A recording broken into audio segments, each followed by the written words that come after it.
1 p.m. Pakistan Standard Time. Assalamu alaikum. This is Radio Pakistan. The news read by Asma Hafiz.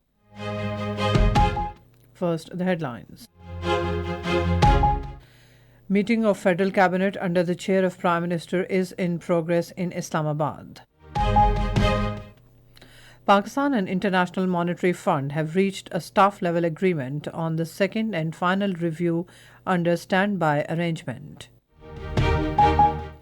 Saudi Crown Prince has vowed to always stand by Pakistan. 27 more Palestinians were martyred during Israeli bombing at Nusayrat refugee camp in Gaza today. And now the news in detail. A meeting of Federal Cabinet chaired by Prime Minister Shahbaz Sharif is in progress in Islamabad.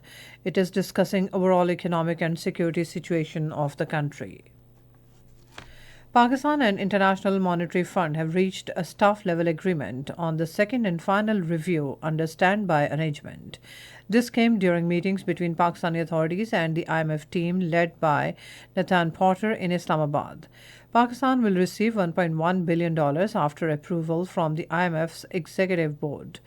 In his statement following talks, Nathan Porter said Pakistan's economic and financial position has improved in the months since the first review, with growth and confidence continuing to recover on the back of prudent policy management and the resumption of inflows from multilateral and bilateral partners. The IMF team thanked the Pakistani authorities, private sector, and development partners for fruitful discussions and cooperation throughout this mission. Foreign Minister Mohammad Ishaq Dar is leaving for Brussels today to participate in first nuclear energy summit, scheduled to be held tomorrow. On the sidelines of the summit, Foreign Minister will hold bilateral meetings with leaders and foreign ministers of participating countries. In a statement, Foreign Office said Foreign Minister's participation in the summit will contribute to further strengthening of Pakistan's collaboration with the International Atomic Energy Agency and developing a shared perspective on peaceful uses of nuclear energy. Saudi Crown Prince Mohammed bin Salman has expressed the desire to further strengthen bilateral relations with Pakistan. He was talking to Chief of Army Staff General Asim Munir, who called on him during his official visit to the kingdom. Mohammed bin Salman said Kingdom of Saudi Arabia will always stand by with Pakistan in future as well. During the visit, Army Chief met with senior military leadership and discussed wide-ranging issues of mutual interest, including regional peace and security and bilateral defense and security cooperation.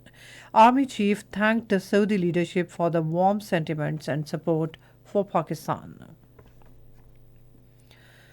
Pakistan says developing countries need $80 to $100 billion annually in concessional finance for climate action.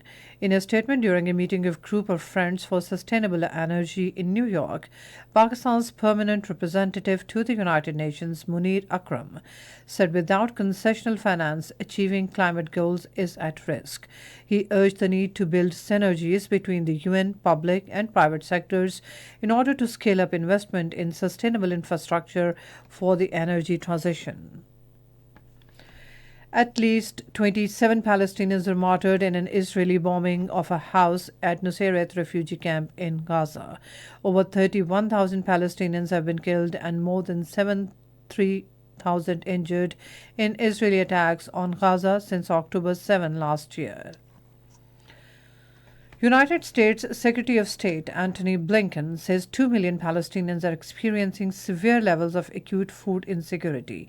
He said this when questioned by the BBC about conditions in the territory.